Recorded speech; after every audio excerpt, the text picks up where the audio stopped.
बाबा साहब भी नेहरू को बहुत महत्व देते थे। बाबा साहब का उस मंत्रिमंडल में अगर कोई साथ देता था तो नेहरू होते थे।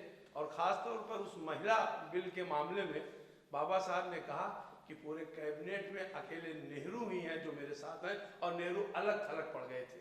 और नेहरू को ये कहना पड़ता था कि ये वो लोग नहीं हैं जिनके साथ हमने आज़ादी की लड़ाई लड़ी थी, जिन मूल्यों पर हमने लड़ाई लड़ी थी। तो नेहरू अपने लोगों की भी आलोचना करते हैं। उन्होंने कांग्रेस की भी आलोचना की है। खासतौर पर फैजाबाद बाबरी मस्जिद के मामले को लेकर नेहरू ने आलोचना की है कि ये हमारे साथी, कांग्रेस का ये रोल तो नहीं था जो, या हमने कांग्रेस ने नहीं सोचा था कि आज़ाद भारत में कांग्रेसी इस तरह की बात करेंगे।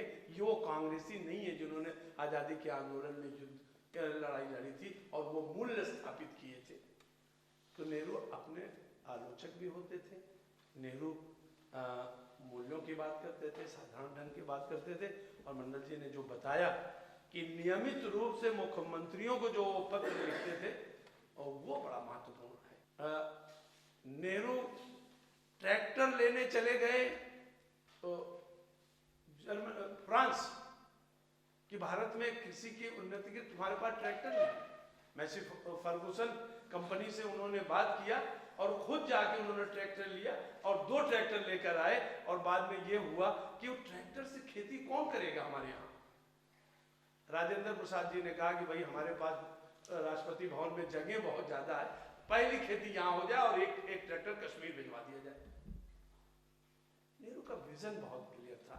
पंचवर्षीय योजनाओं से लेकर उन्होंने कहा, भाखड़ा नंगल बांध के समय का उनका भाषण देखें, उन्होंने कहा कि विश्वविद्यालय, कॉलेज, ये जो रिसर्च सेंटर हैं, ये जो लेबोरेटरीज हैं, यही आधुनिक भारत के मंदिर और मस्जिद हैं।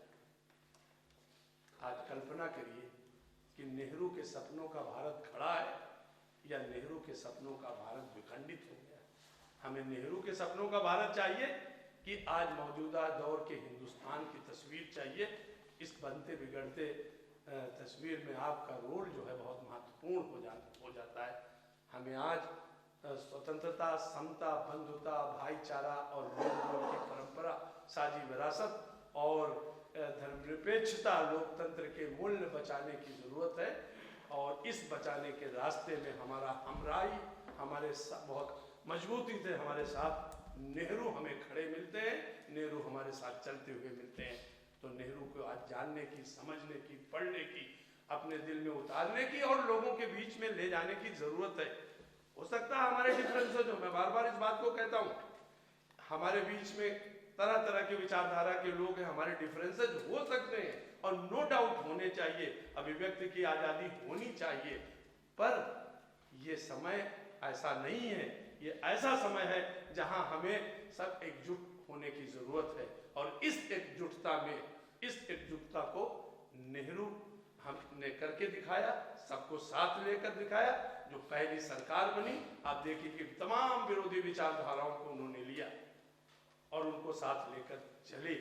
आज जो हमारे बीच में जो सेकुलर लोग हैं, जो डेमोक्रेटिक लोग हैं, इनमें वैचारिक मतभेद हो सकते हैं, होने भी चाहिए। लेकिन आज जरूरत है कि ऐसी ताकतें सत्ता में हैं, उन ताकतों को अगर हमको हटाना होगा तो नेहरूवियन, अम्बेडकराइट, गांधीयन इन मूल्यों को आत्मसात करके एकजुटता लानी होगी और ऐसी ताकतों को शिकस्त देने की कोशिश करनी होगी। ये हमारी, आपकी, सबकी जिम्मेदारी है, एक स्वस्थ नागरिक की जिम्मेदारी है। ये जो प्रतिरोध के तौर तरीके हैं, सांस्कृतिक तौर तरीके हैं, वो कितना आपको सफल करते हैं सामाजिक सद्भाव बनाने में, वो कितना हमारे लिए आज जरूरी है, या उनको किस तरह से रोका जा रहा है। संस्कृत कर्मियों को कौन कौन से तरीके होते हैं, किस तरह से ये करते रहें। ये प्रैक्टिकल आदमी है, जमीन पर काम करते हैं। तो आज हम लोग उनसे सुनेंगे। दीपक।